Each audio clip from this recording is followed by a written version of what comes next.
I drove 3 hours for this, and you gave me stale cookies. Cookies that were in the freezer. Don't you Since dare. Christmas. Don't you Since dare. Christmas. I know. Don't you Since dare. Christmas.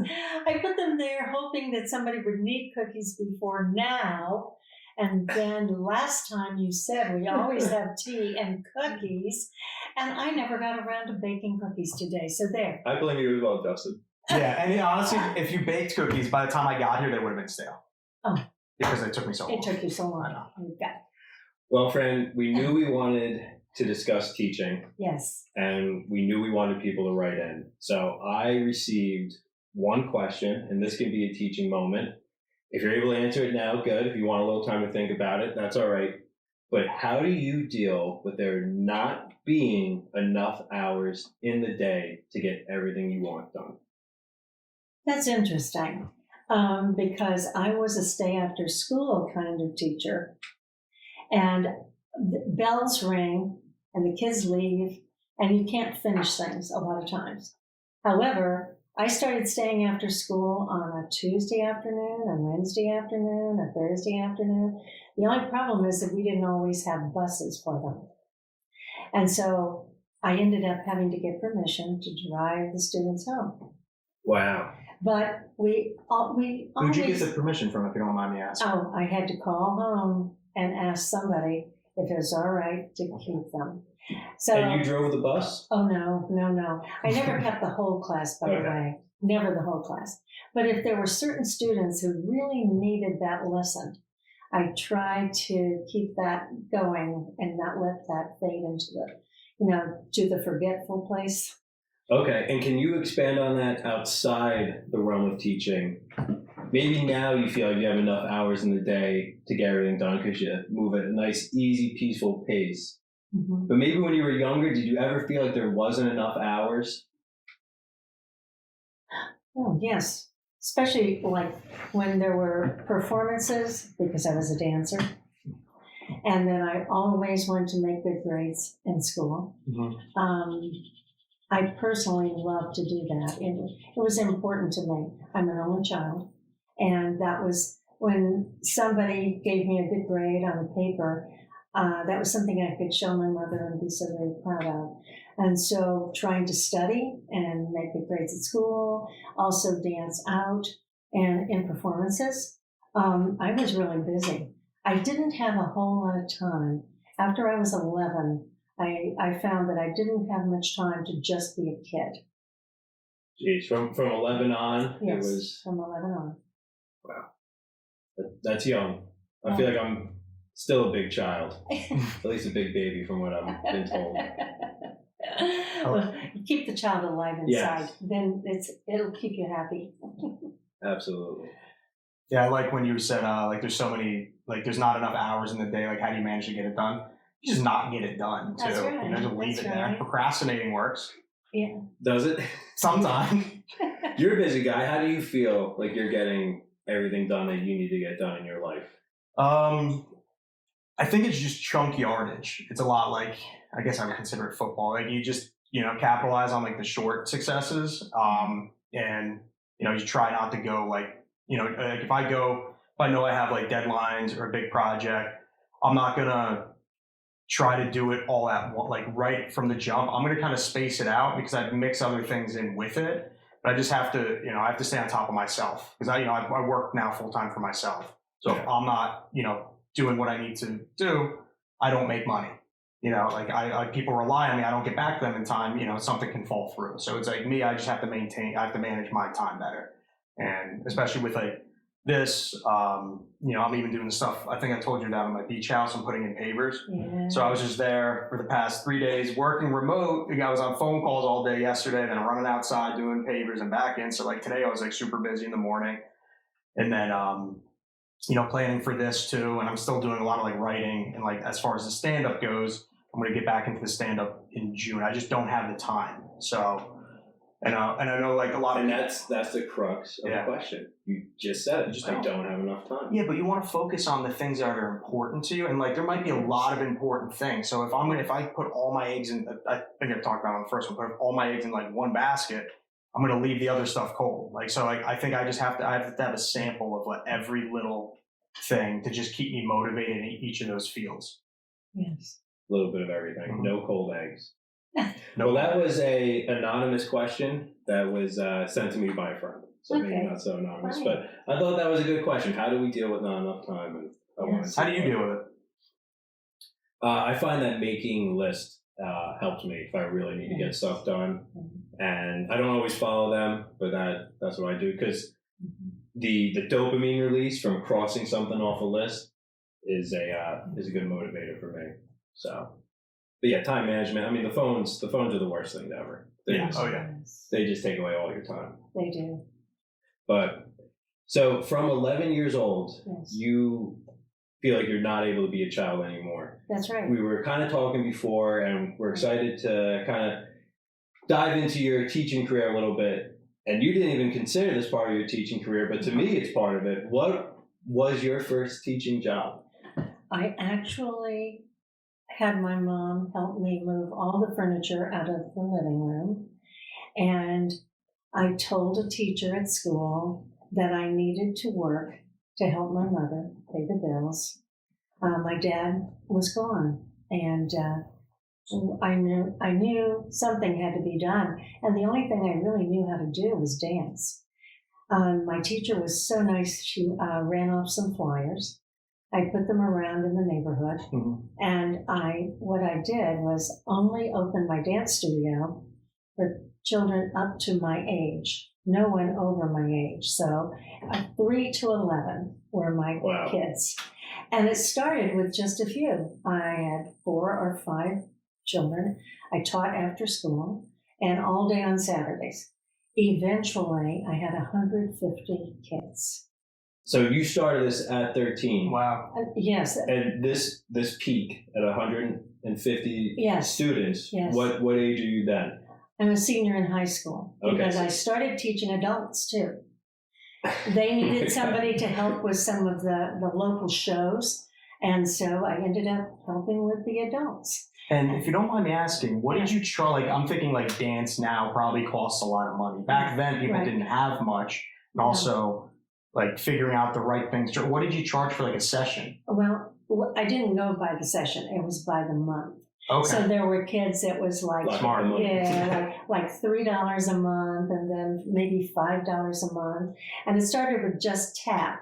And then to ballet, I added the ballet. And eventually I added acrobatics.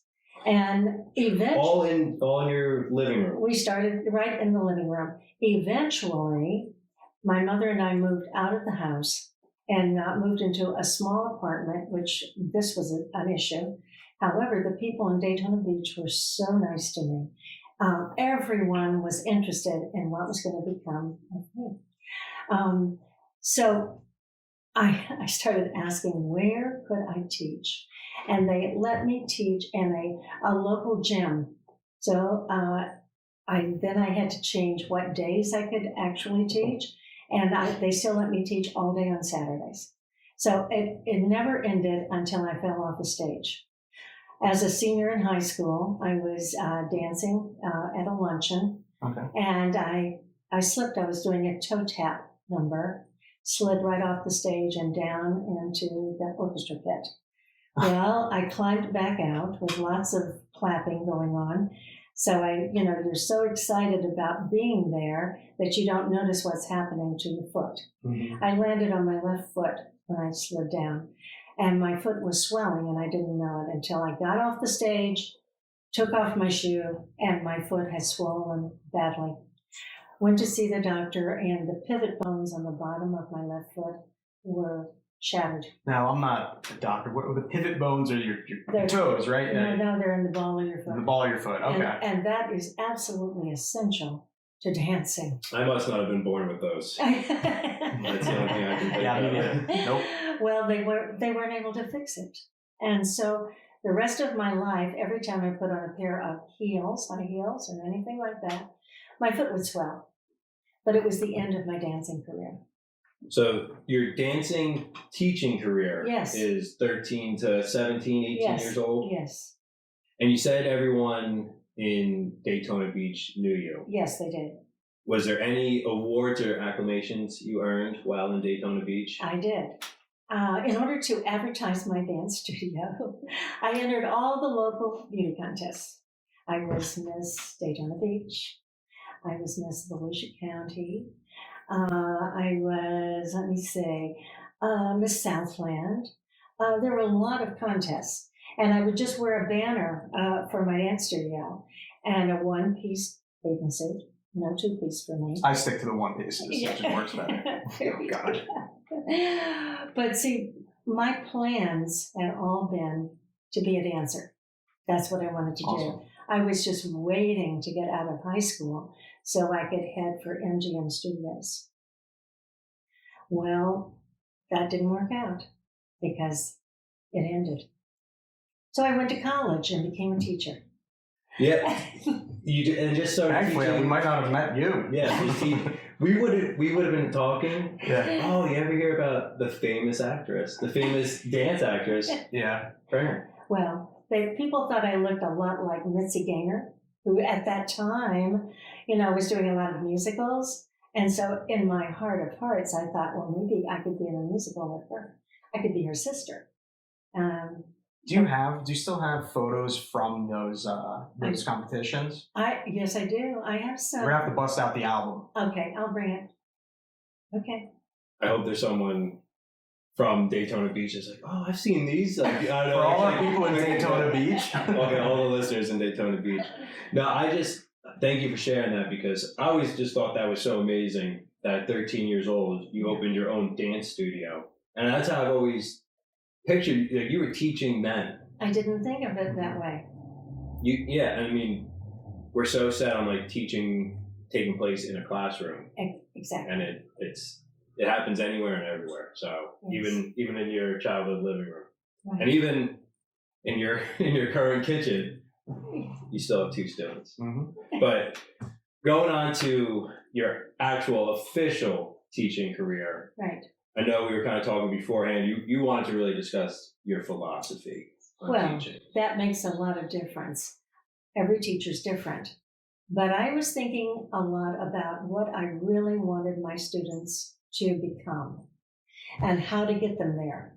And every kid is different. Mm-hmm. I knew that I wanted them to be good people. I wanted them to be good listeners. I wanted them to be good thinkers and problem solvers. And I also wanted them to be good communicators.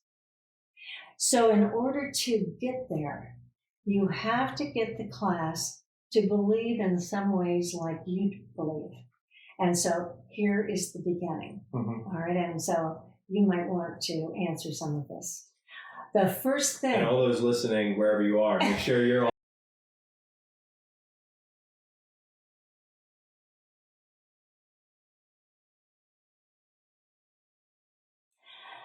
The first thing I want to ask you is, do you recognize who you really are? I gotta leave for this question. This is too deep. No, this is. I mean, that's a great question. You're asking. I really or it's wanna know. only us And the So listeners. listen, write in who you think you are. But Yeah. Kev, you want to go? Don't matter. Are you aware of who you really are? At this stage in my life, I do believe so. I Good. think I understand who I am fundamentally. I look back on things I've done. I'm very happy with all I've accomplished, and I'm very happy with what my core beliefs are. So I do believe that I know who I am. Now I'm afraid you're gonna pull something out, and I'm just not gonna know anything. But I do believe I know. Where are you, Justin? I'm figuring it out, and I've always been one to try a lot of different things. Absolutely. As far as my career has gone, I have gone in so many different directions. Yes. I've worked in creative fields. I've worked in, corporate fields. I've excelled in both. I failed in other, and I think a lot of who I am is just, I have a good sense of humility, and I'm not scared to try something, but I want to make sure I'm doing the things that I want to be doing. I'd rather put my effort into that. But as far as, do I have a grasp on who I am? I like to think I do, but at the same time, I could wake up tomorrow and be like, you know what? I think differently about that. So I think it's ever changing. One of your great gifts that you have brought is your gift of art. Thank you. Thank you. Please don't ever let it go. I second that. Well, Absolutely. just know that in a classroom, when you have kids who, looking at me, my favorite age to teach is 6th grade, and that's 11, 12. So see, I remember very much what it was like to be 11 or 12. So I asked them to realize just how unique they are. They are the only one in all the world. Nobody else is like them. Yeah. And I used to have them do thumbprint pictures, and they could do just thumbprints if they wanted to and try to decipher it, because that's the way people sometimes identify you, that nobody else has your thumbprint. It is only yours. But I want you to believe that you have arrived in history at exactly the right time, the right moment. Mm-hmm. And you have come, and you know what your big job is? Is to become totally who you are. And that means that you have to look deep and try things, lots of different things, because you have come with special gifts and special talents, and they belong not just to you, they belong to the community at large, the whole world if possible, because one single person can change the world. One life. Beautiful. Well, once the kids really listen and say, gee, I'm really special, I'm the only one, and there's things inside of me that I have to discover, then they become better listeners in my class. And then after they become really good listeners, and then we work on how to solve problems. Mm-hmm. One of the hard things with students is communicating, because most of school is communicating on paper. Yep. Right? And if you remember, maybe you had to do a book report or something. I remember those. Yes. Waiting till last minute. Yes. But I paid my sister sometimes. But you see, kids would get so nervous that they would even throw up if they had to get up in front of the classroom. Oh. And so we had to get rid of shyness. Shyness doesn't get you anywhere. You know, you have to be able to speak your mind. And so that we would do lots of discussions. I just wonder how many families really sit and talk about things. You know, if you see a movie together, you watch a show on television together, do you just talk about it a little bit? Mm-hmm. You know, because I always told my students that every single one of them are also teachers. Every person that comes into your life is your teacher. No, no matter how old. No, it doesn't matter how old you are. I'm going to give you one bit of advice to hold the mic a little closer to your mouth, because I am the mic Nazi. I know it. I know it. And you know what? This thing is getting heavier and heavier. We're going to get you a stand. Oh, good. You got to switch hands, Fran. You got to switch hands. We'll get an intern here to hold it for you. Oh, that will help, because they're heavy. I know. Justin had to get the good mics. Okay. Yeah. All right. Now, let's talk for a minute about how you become a good person, because that means being very respectful, mm-hmm. right? Okay. But it also, there's more to it than that. I would always have a bulletin board. Now, you don't have to have a bulletin board in your home, but you might have, or in your car. You might have a cork board or something. Please try to write things on something and stick it on them every time something really good is done for others. What I would do in the classroom is I had a bulletin board that looked like an arm and a hand, and that was like a tree, and these are the branches. And then the big heading is, our greatest natural resource is the human person. Now, that isn't always true, because the human person can also be the most destructive on the planet. Yeah. And we need everybody to use their talents and their problem solving to help our spaceship Earth. And this is, in fact, right at this time, we really need all the help we can get. So, all right, so what we would do is I would start with projects that the class could do together. There's always comfort in doing group activities. So in your family, you could do something really good, like pick up I don't know, pick up trash along the street if you want. Clean it up when you take a walk. And that would be a simple thing. But then put that on your bulletin board. That's something you did for the community. Start thinking about what is something that you could do to make it better than it is now. And if you don't think that way, then nothing gets done. And so I would start that way. And then when students started to do things on their own, because they were thinking that way, we would put leaves on the tree. And by the end of the year, every single year, we had a tree full of leaves, beautiful things. One year, there was a fire in the local animal shelter. And the kids were all worried about it. We talked about it. We said, is anything happening that we can help with?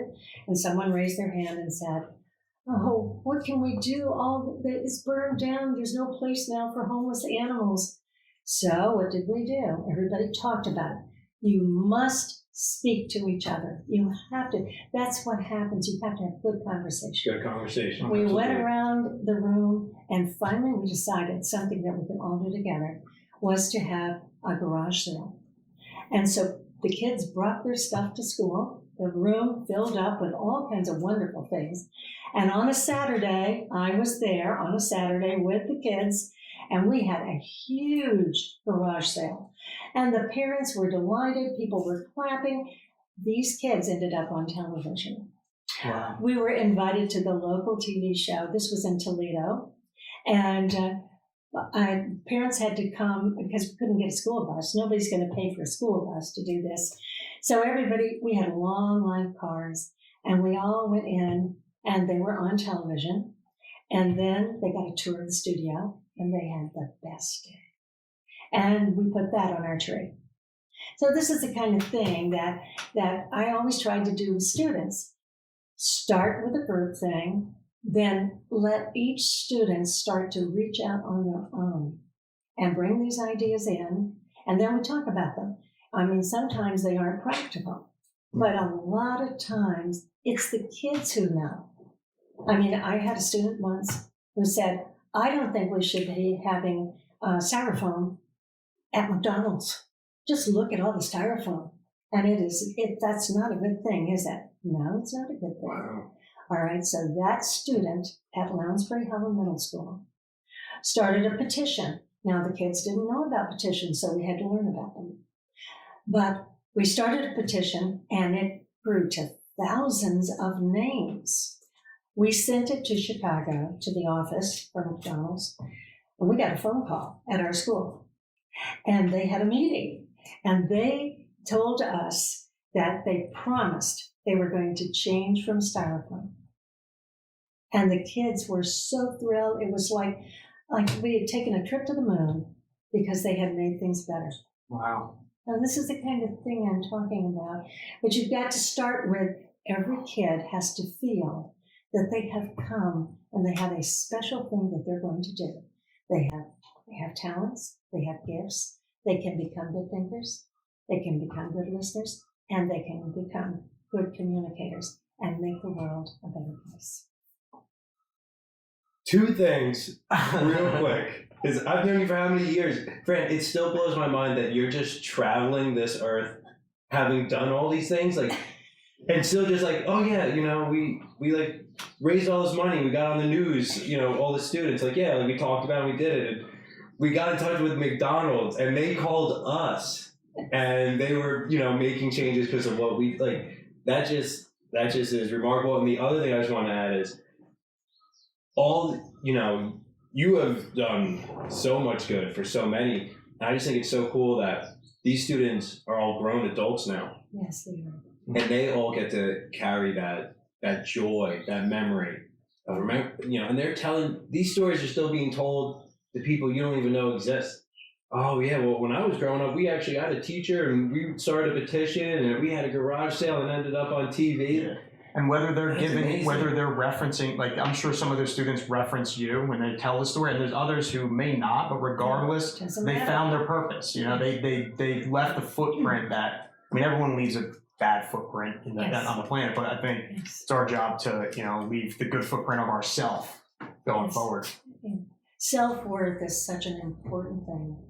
You need to feel that your being here is important. Absolutely. So the That's dogs are stuff. coming upstairs. Oh, good. This is Lizzie. Hello, Lizzie.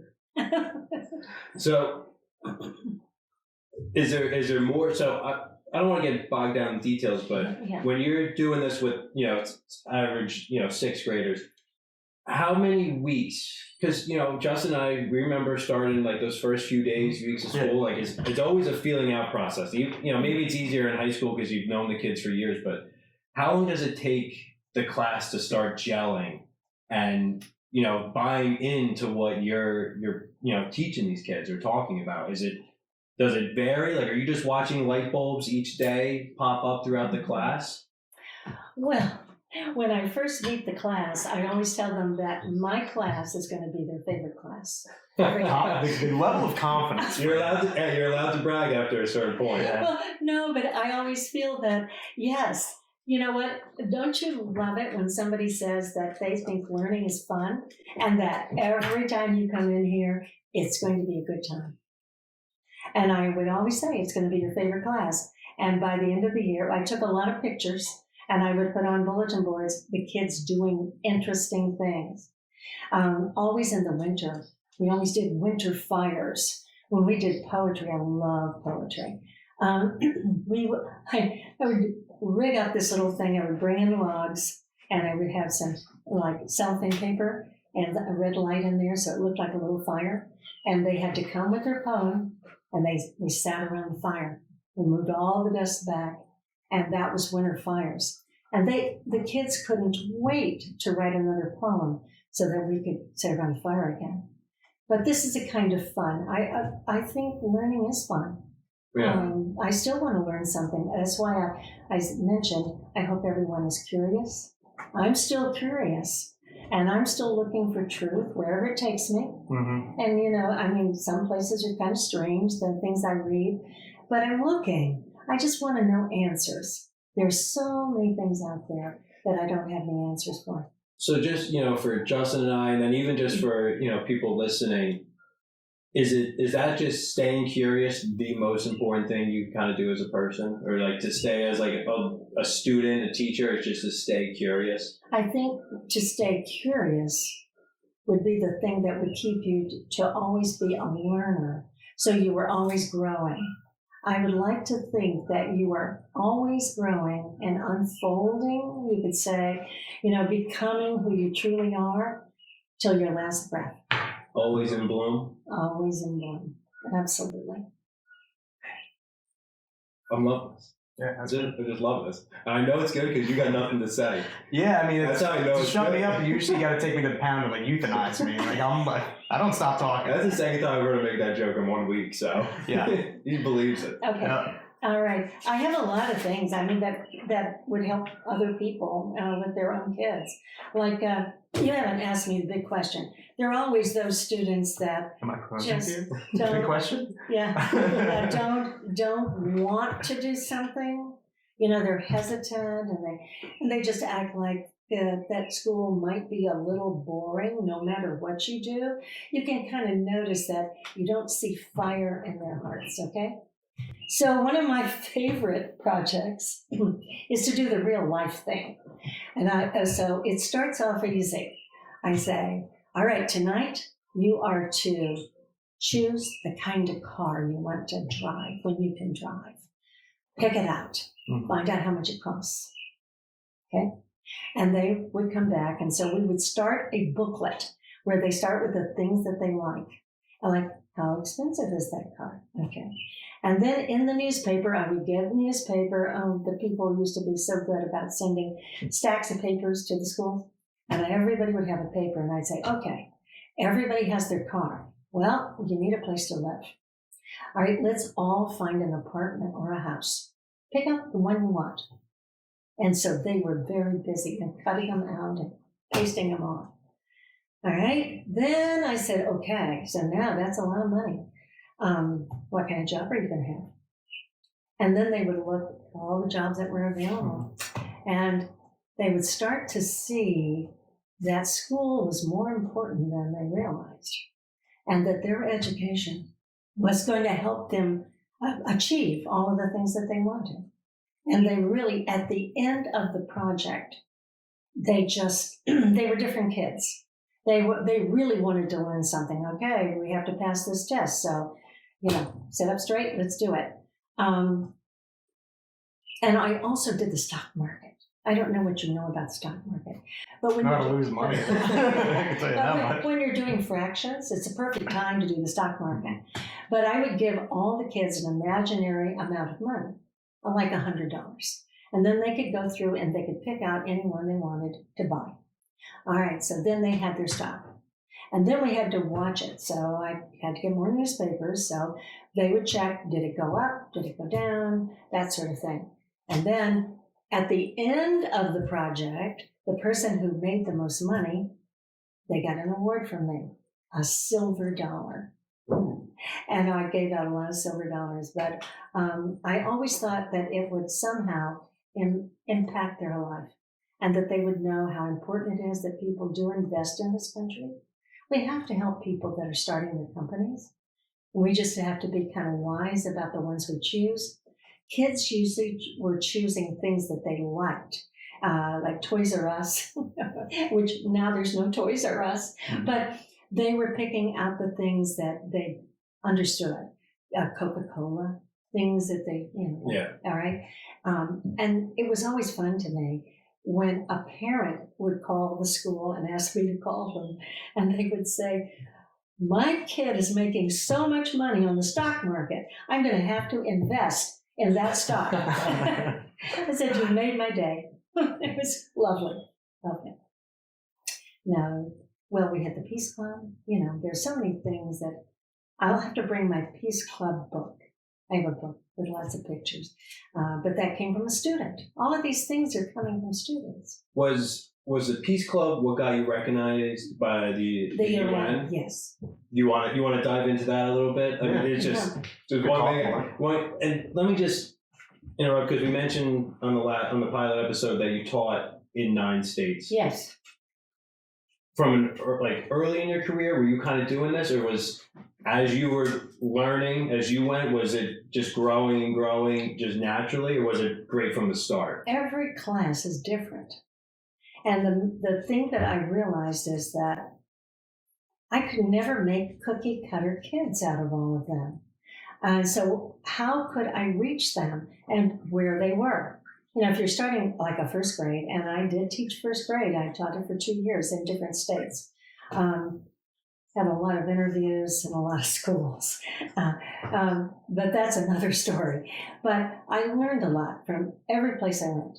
So if the kids were real little, I could not do all this sort of thing. Mm-hmm. But as they got older, once they had all of their reading skills and they could do research, the sky's the limit. Until in 7th and 8th grade, there's a time when a lot of kids like to get quiet and you don't know much about them. They kind of withdraw a bit. Mm-hmm. And I think that has to do with the hormones happening. And so I had to kind of change some of the things and how I did them.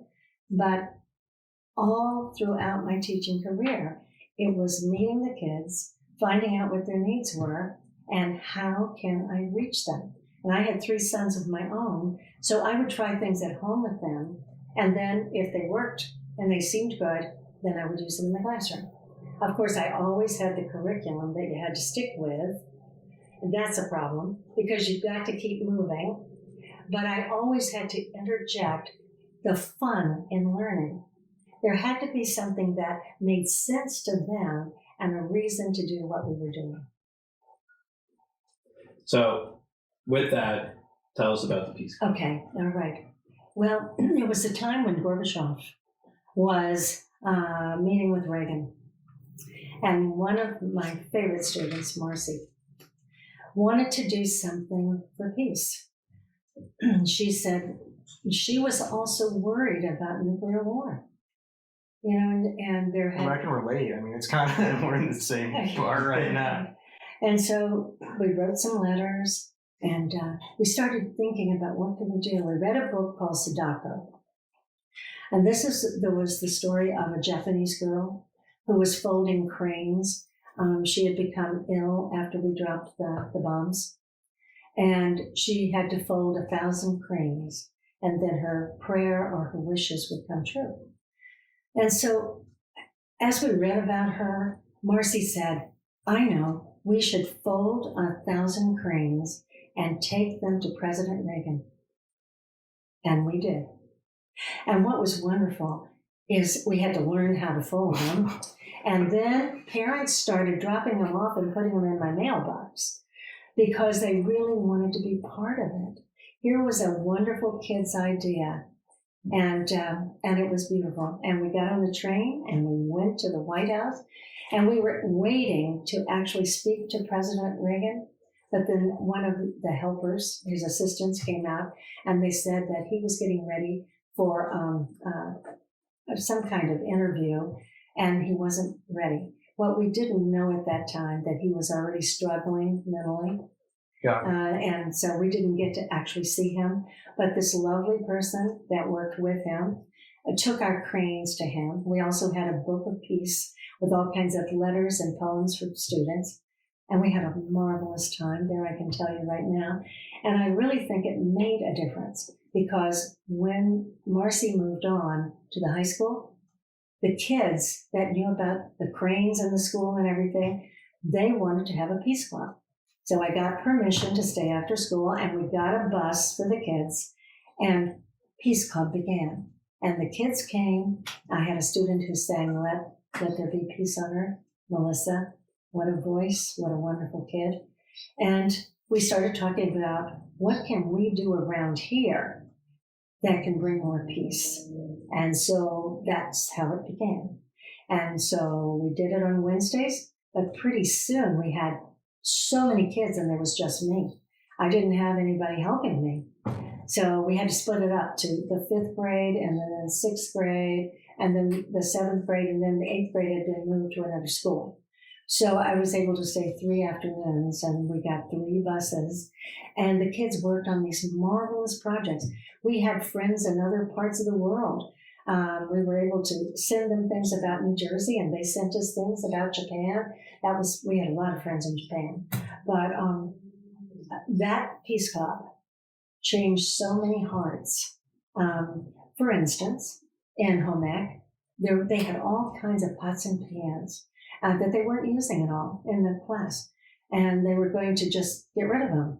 And so I told them about the people in Pine Island, all the pickers and the workers that work there.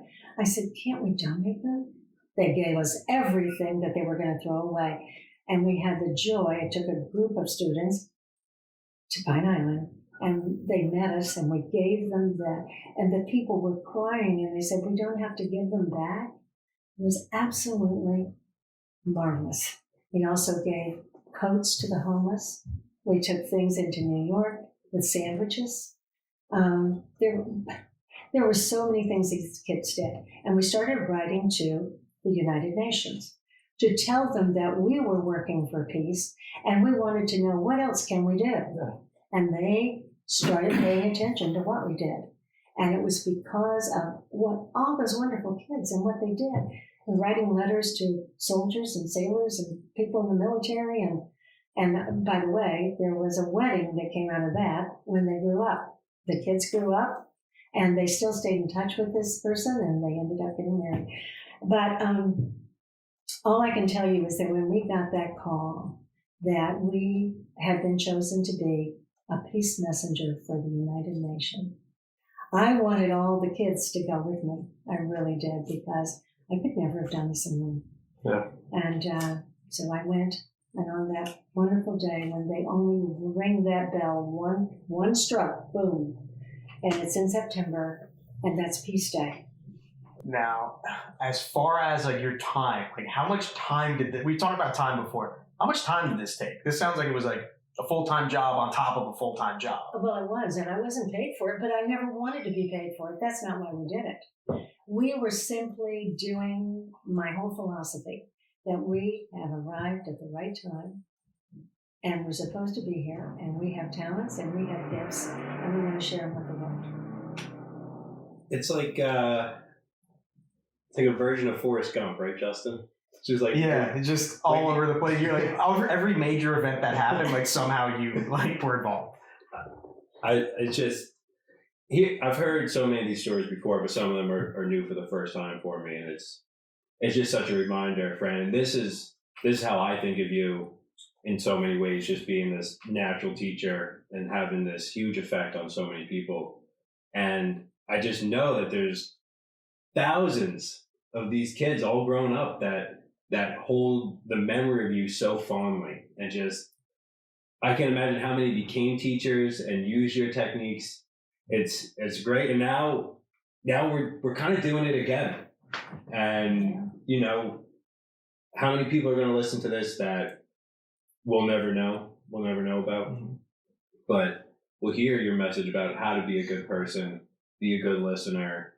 You know, that positive visualization of, you know, if you do something good, write it down, put it on your grow tree, your good tree, whatever you want to call it. I mean, it's just, you're still doing what you were doing all those years ago. And maybe, I don't know, maybe we'll go to the Ukraine? Are we taking the podcast abroad? No. I like it here. I love America. I mean, I like traveling, but within America. No, I think everyone listening, you know, listen to this episode twice, listen to what Fran is saying, and find ways to implement peace. Oh, yeah. In your community, in your families, in your friend groups, in your own life, because peace is the answer, right, Fran?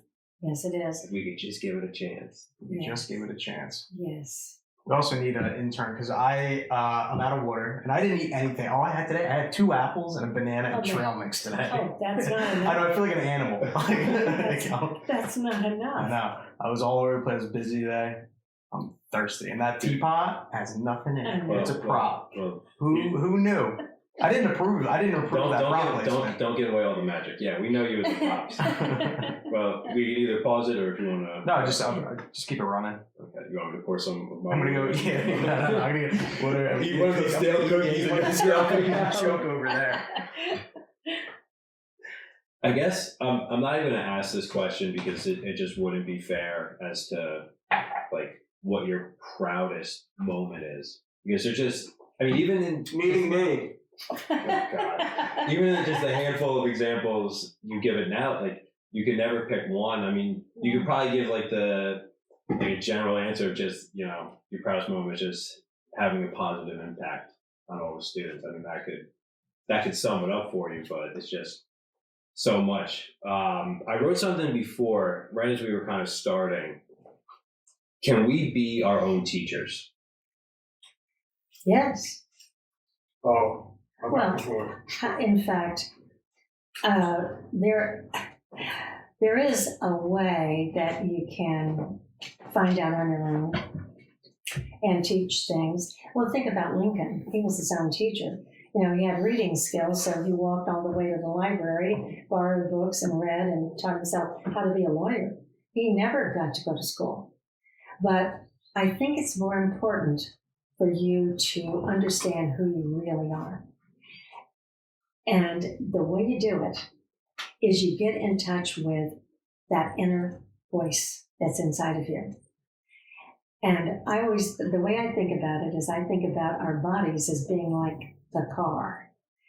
And I think about the person we are is the person inside that car.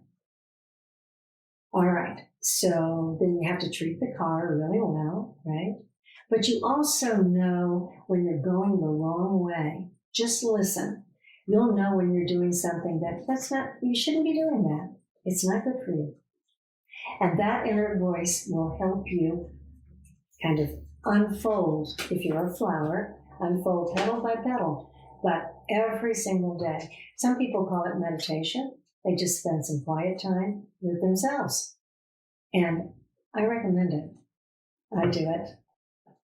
I think too, like another thing is like learning from life is one of the greatest teachers as well. Just like going out there, doing that and making the mistakes. Yes. And obviously there's some mistakes, like once they're made, like they might jeopardize something, but like obviously within good reason, you want to have your judgment in place as well while you're, you know, moving throughout life.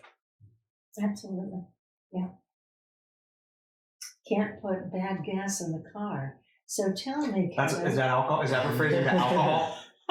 Alcohol is good gas for a little bit, and then it gets bad. High octane. High octane. So if you put junk in your body, it's like bad gas in the car. So, and that's not good.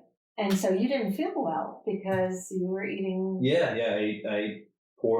I had consumed some alcohol the other night, and when I got back home, I consumed some gross food, some What frozen, was the gross food? some frozen pizza. Okay. And the whole Did you heat it up? You just ate it cold?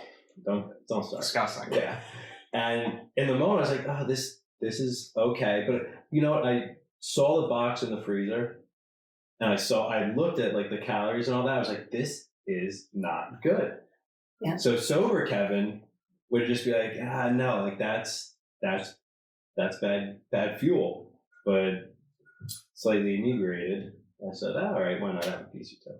Yeah. But yeah, I do believe like that is something I struggle with now because I have a job that I took for various reasons that has a physical strain on me. My uncle did it for years. He needed 2 new knees. He needed wrist surgery on both wrists. And it pays well, but I have this conversation with my coworkers all the time. I'm just like, is this really what I want to do the next 30 years? Yes. Because I only have this one body. I know that. Yes. And You're thinking 30 years out. Crazy. Your health is your wealth. You don't get calluses anymore. You don't know. You forget what it's like out there. Yeah, I've been getting some of that. I've been getting some. But laying some brick. It's something I do think about a lot. Like, am I going the right way? And I think about the jobs I've had in the past, when I was working in the park service, and that was such a wonderful time in my life. And the things I did and people I met, the places, of course.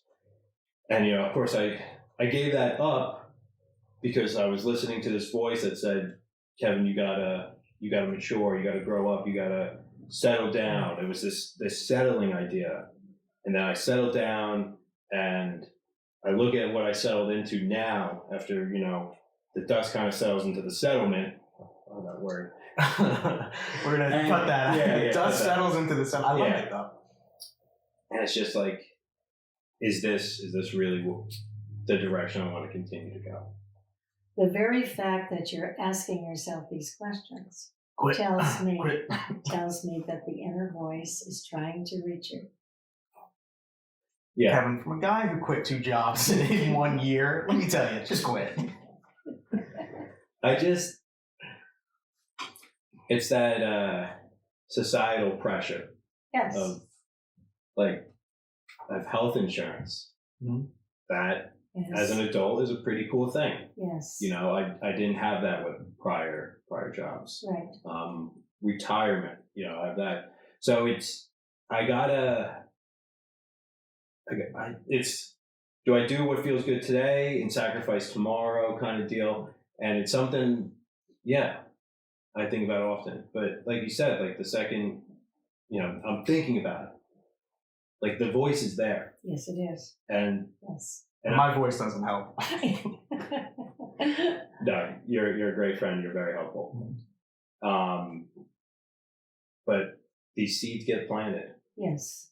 And things grow. I mean, that's why we're here right now. It was an idea of a seed, and we're blooming and blossoming now. But it's something I have to really consider, because I think ideally I just want a work remote job so I could travel. Yes. Hopefully get paid while doing something else. Yes. Because I'm well aware of how awesome it is to be out in the world. Yes. And not that I don't love New Jersey. I mean, these trees are my home, but I just know There's trees other places. I just want to get back to the desert. I think that's really what it comes down to. I don't think everyone knows that you're a poet. I don't think I am. I do the poetry. I don't think that's going to pay many bills. Oh, he's going to start rapping though. Poetry and rap go hand in hand, so he's going to start. I'm going to record my poems and just speed them up. Yeah. Yes. Well, it's a great gift. Thank you. Yeah, your support for the poetry has always meant a lot to me. Why don't you write a poetry for me, like with a poem about poetry. Why don't you write a poem for me, Kev? Where's my poem? I've known you for how long? Where's my poem? All right. I want it. I want it beautiful. I want it about like my eyes, my very green eyes, my very essence. You know, really put effort into it. You should write a poem. It would have nothing good to say about me. If I wrote my own poem, it would be brutal.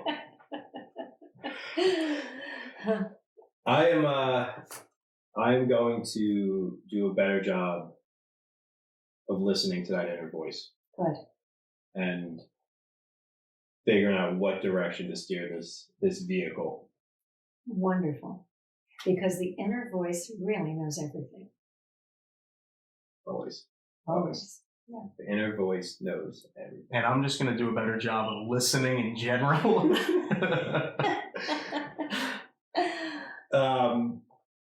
Real quick, Fran, just gotta jump back to the whole teaching thing. What's your life experience been as a student? You've taught so many, but were you a good student? I was an excellent student. Dumb question. Well, it was always easy for me. I was really blessed with just memorizing. I mean, I learned to take tests by going in the back door. I don't know if you understand what that means, but you look at the question and then you eliminate, there are always 4 possibilities, and you eliminate 2 right away.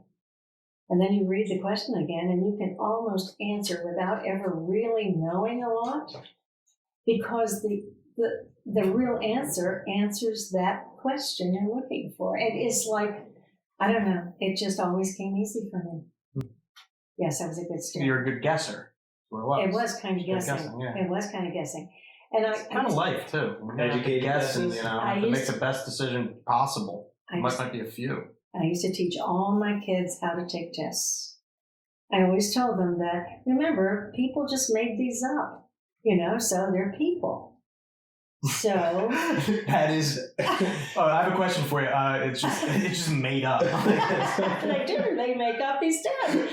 They are based on your reading skills, and they think that they are good. I feel like you're giving secrets away right now. No, there's. You know what? We're coming for the SATs. We're taking them down. I did so bad on my SATs. Well, they are rewriting a lot of tests because all the tests aren't good. Now they're doing more standardized tests. Like, I'm happy I got out of school when I did. Like, we had, we had certain tests, but Yes. I feel like once I left, I heard like years later they're adding more. Now it's like quarterly almost. It's like, oh my God, like what are you like? Yeah. What are we doing to these kids? Yeah, it's like a game. If you like puzzles, and you like to resolve problems, it's like a game when you're taking a test.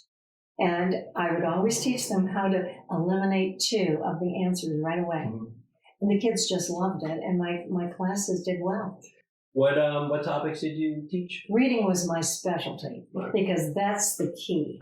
If you are a good reader, you can learn the rest of your life. Because I can't imagine like an algebra class sending like a messenger to like the UN. It would have to be something. Well, language arts Fran, was just hold the my mic a favorite. little closer. Okay. Mike Nazi here. Okay, language arts. And that to me was where I was able to like reach out. But I taught social studies. I love social studies. I love science.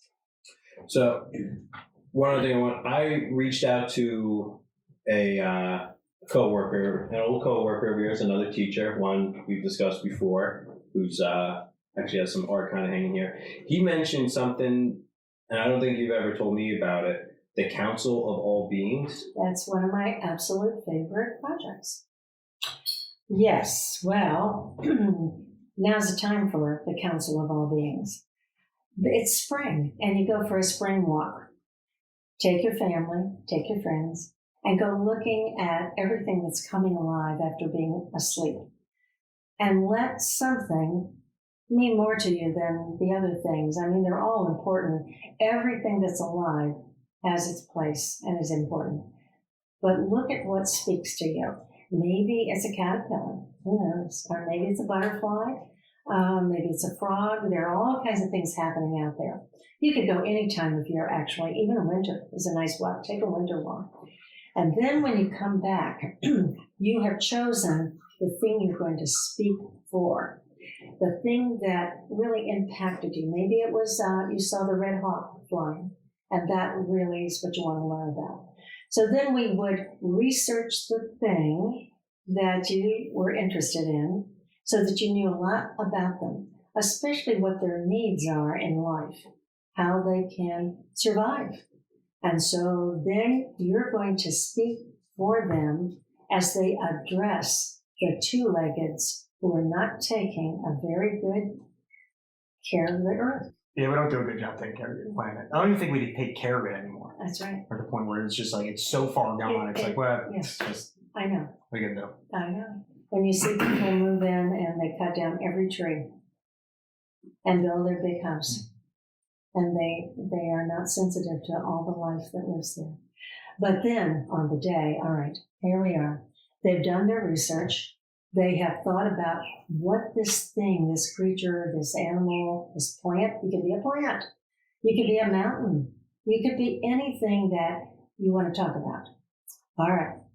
Then you speak for them, but you have to use a paper bag to decorate it so that it's like, if it's a butterfly, you can use construction paper and put that all over, or you could actually go out and get some sticks and glue them on, and you can be a tree, you can be whatever, but you have to sort of look like what you're doing. And then on that day, everybody, you got to get serious. You can't, this is not funny, okay? It's serious. Everybody leaves the room and they line up outside, and the two-legged people that are going to be the council, they're going to listen, right? They're waiting, and then I have a Native American drum that I always play, and I beat the drum, and in walks plants and animals, and they come and they sit around the two-leggeds. And then it begins. The two-legged say, well, what are you doing here today? And then one stands up and they start. And then the two-legged can like say, well, we can't do anything about that. We have to have cars. We have to have emissions coming out of our cars. I'm sorry that the air isn't the way you want it. Why are you coughing, butterfly? But then the kids have to defend who they are. And that they are important in life on this planet. And I can tell you that after they speak for them, I would always take all of the paper bags and pin them up around the room, so it didn't go away right away. They were different kids. They were very different. In fact, some of the kids, when I would run into them, they would say, you know what, I'm still looking out there and speaking for the plants and animals that can't speak for themselves. And I love that. That just makes me so happy. Yeah. So it changes. It gives you the perspective. It's like hold true to yourself. Yes, absolutely. Interesting. So everyone listening, find that one being, that one Yes. thing in nature, and defend it. Be its voice. Right, it has no voice. Yeah. Oh man, I don't know the voice, man. I feel like but like, is it Billy Madison? I feel like I want to go back to 6th grade. Yeah. Oh yeah. Great movie. I feel like I want to go back and I want to do these projects. I mean, I stayed after school in 6th grade, but I did like volleyball club. Yeah. Which was fun, but it wasn't Peace Club. It wasn't Councils of Beings or anything of that sort. But I'm doing it now. Yes, it's never too late. Yeah, I'm learning now. And I like what you said as far as like reading, and like I always say, like communication's like the most important thing. Yes. Like the language you speak. Yes. Being able to read and write and just master that language, because that's how things get done. That's how problems are solved. That's how people communicate. That's where I remember, granted I went to college for a year, but I had one of my writing, or it was like a writing or English class, and I kind of coasted always through school. I never really applied myself, fully. And it was towards the end, my grades were low. And my professor just like pulled me off the side. And he's like, we're gonna, I'll give you he's gonna let it slide. He's like, you were the only one who contributed anything to the classroom, because anytime there was a question asked, no one would answer, no one raised their hand, no one engaged. I always did anything that when I led like group projects, I I'd always just be like, all right, well, let's just make the best of it. Which that to me, I was like, oh, all right, cool. Like that was just me being me, but also like when I'm there, wherever I was, be present. Now, if I wasn't doing the work, I wasn't doing the work, but he liked me enough to let it slide. And I'm a big advocate on like just like my, English. That's all I got. I don't know any other language. I've tried to learn Spanish, pick up like little bits of it, but other than that, like let me just master what I know and continue to learn. Fran, do you consider Justin a natural leader? Oh, he has all kinds of leadership qualities. Yes, he does. Oh yeah, I like this. I like where this conversation Yeah, goes. no. Do you consider yourself like a natural leader? Because in that scenario, it's funny because I definitely like being I like being in control. I like being in control of the situation. Like, and I've worked where I've had to manage like a team of like, it was like 12 sales reps. Yes. So I would meet with them, try to like, meet one-on-ones, do group meetings. And it was challenging because you have so many different, viewpoints and just how everyone handles certain things like emotionally. Like I'd be in a meeting and we'd go over stuff and it's like, does anyone have a problem? No one would say anything. And then after the fact, someone would come to me because they don't want to talk around other people. And then it was just like, well, I wish, like I can't get mad at them for that because that's who they are. But it was just that balancing of like personalities and relationships. That was probably the toughest thing I ever had to do. Right. I still see them. I work, with the company, but as an independent rep. But yeah, it was tiresome job managing people. Give props to anyone who does it. Well, managing and leading are two separate things. Yeah, you're right. You're right. It is. But he has those skills. Yeah. Yeah. As a natural leader, yes. Managing, I really don't like managing people. I can manage a small group. Like if it's like 4, I would say 4 or 5. Yes. But if it's, once you get into like 10 plus, it's too much because then all you're doing is managing. You're not focusing on like what's important. It's more about, numbers and all this other BS where it's let me just do something I'm passionate about and drive that machine instead of walk around fixing flat tires with everybody else's problems. And that's what it turned into. Good answer. Yeah. Maybe Justin does know himself. A little bit. He does. I just want to encourage him to, whatever he's doing, to keep the art in his life alive. This is art. We're creating. We're being, this is a form. Art. That's a form of visually. I made the logo. I did the logo. I love the logo. I know. It's pretty cool. It's cool. It really is. I'm going to get it tattooed on me. Fran, you're going to tattoo it on him. Oh, no. I would 100% let you do it. Oh, no. Oh, man. Well, I think I'm feeling pretty good. I think we've captured a lot, and I think we actually still leave a lot to even come back to if we ever wanted to, revisit teaching. I don't know if you had anything else you kind of wanted to add. No, I'm happy with how it went. Obviously, I know we had people write in audio stuff. Look, I'm not an audio guy. I'm working on it. I'm doing the best I can. Don't worry, Justin's very thick-skinned. He doesn't let criticism get to him. No, but yeah, I mean, I think and I like how we just kind of just get right to it. Like come in, set up, shoot it. Yes. Yeah. Well, Fran, do you have any? Someone wrote into me and said that they really liked the idea of the Army of Good. Okay.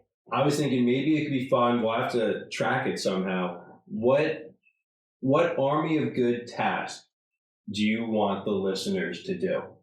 I'm going to think about that.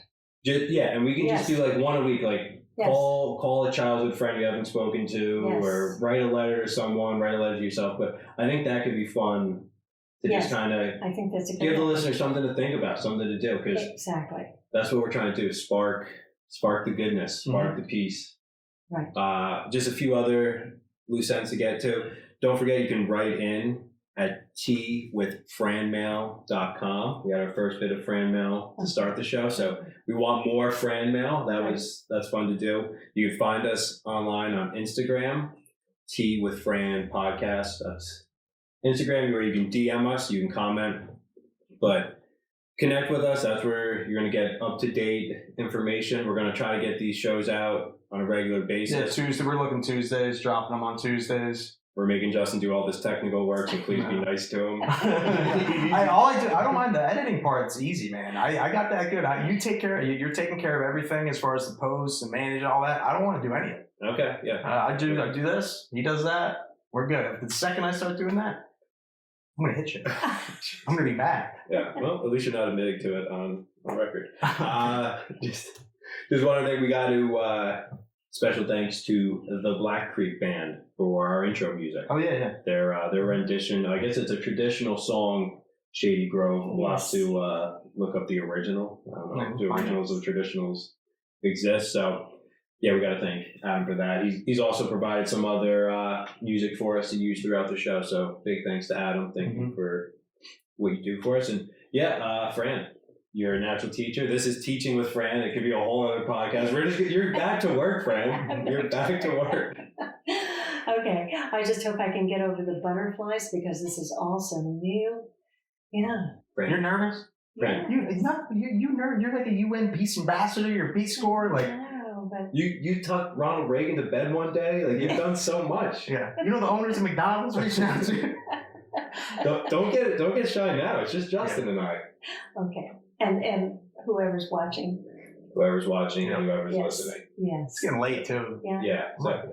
So this is Tea with Fran. Yes. Stay curious. Stay curious. Write into us. Yes. Until next time. And Till do next what you time. can to join the army of good. Thank you guys. Bye.